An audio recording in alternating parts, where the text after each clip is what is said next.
సేవకులారా, సువార్తికులారా, యేసయ్య కోరుకున్న శ్రామికులారా, సేవకులారా, సువార్తికులారా,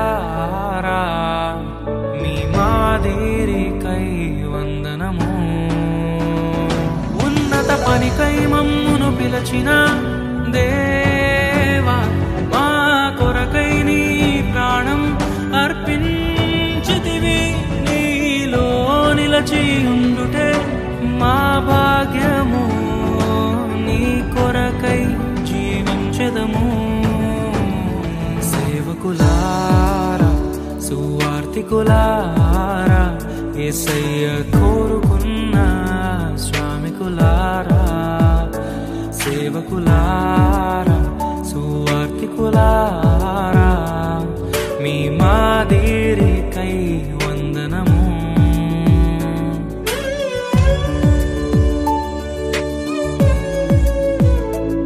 చంపారు, ప్రవక్తలను చంపారు, ప్రవక్తలను రాళ్లతో కొట్టారు, అవమానించారు, చంపారు.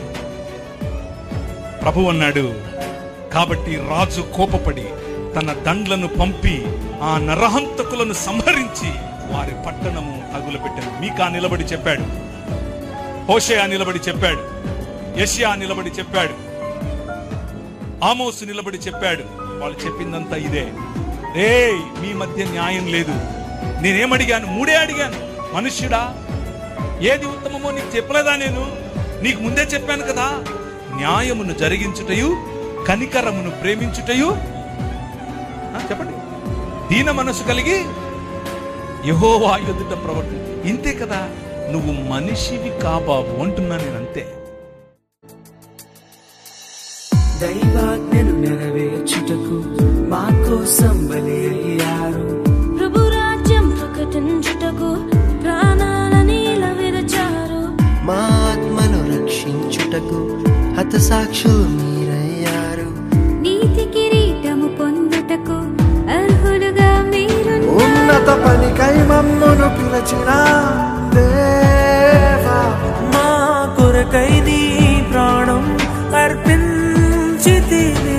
నీలో నిలిచి ఉండుటే మా భాగ్యము, నీ కొరకై జీవించెదము. నిజంగా అంటాను, ఆయన రక్తం చిందించిన ఈ రాష్ట్రంలో లక్షల మంది సేవకులు పడతారు, లక్షల మంది యవనస్తులు లేస్తారు. అంత గొప్ప కార్యం జరిగింది.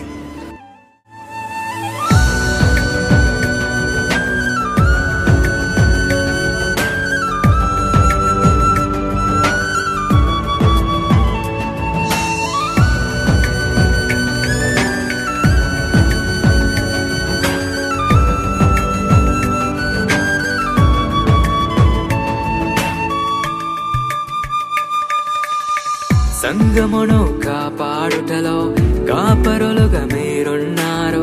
సువార్తకి పోరాడుటలో సిద్ధపడిన సైన్యం మీరు. మీ ప్రేమను ఎరుగని వారు అన్యాయముగా మేము చంపారు. మీ త్యాగం మేము ఎన్నటికీ మరచిపోము. సేవకులారా, సువార్తికులారా, మీ మాదిరికై వందనము. మనిషిని హిందువుగా చూడద్దు, ముస్లింగా చూడద్దు, క్రైస్తవుడిగా చూడద్దు, బౌద్ధుడిగా చూడద్దు. మనిషిని మనిషిగా చూడద్దు. కష్టమా? చాలా కష్టం.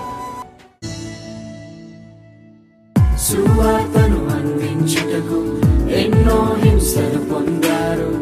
ఆకలితో మోకాళ్ళుని సంఘమును పోషించారు. మాకు మాదిరి చూపించుటకు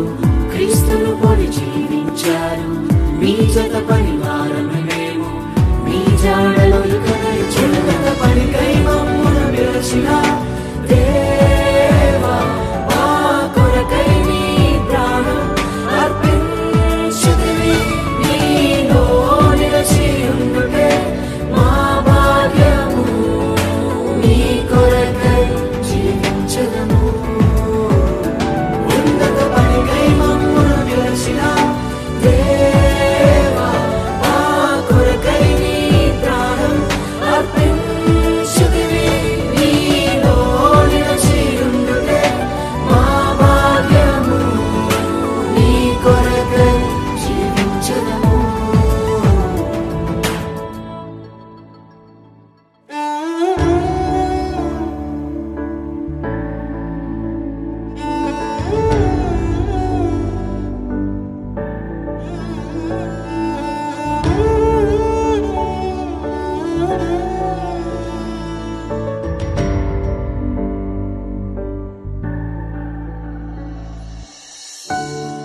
నిజమే కదా, మన దైవ సేవకులు మన కొరకు ఎంతో పాటుపడుతున్నారు. మన జీవితంలో కష్టం వస్తే వారు కన్నీటితో ప్రార్థన చేస్తున్నారు. మన జీవితంలో బాధలు ఎదురైతే వారు మనల్ని ఓదారుస్తున్నారు. అటువంటి దైవ సేవకుల గురించి ఒక నెగిటివ్ న్యూస్ వస్తే అది నిజమో అబద్ధమో తెలియకుండా వారిని నిందించడం చాలా పెద్ద పాపం. హెబ్రీయులకు రాసిన పత్రిక 13వ అధ్యాయం 17వ వచనం ప్రకారంగా మీ పైన నాయకులుగా ఉన్నవారు లెక్క అప్పచెప్పవలసిన వారి వలె మీ ఆత్మలను కాయుచున్నారు. వారు దుఃఖముతో ఆ పని చేసిన ఎడల మీకు నిష్ప్రయోజనం గనుక దుఃఖముతో కాక ఆనందముతో చేయనట్లుగా వారి మాట విని వారికి లోబడి ఉండుడి. ఇంకా ఎంతో గొప్ప సేవ చేసిన దైవజనులు ఎంతోమంది ఉన్నారు.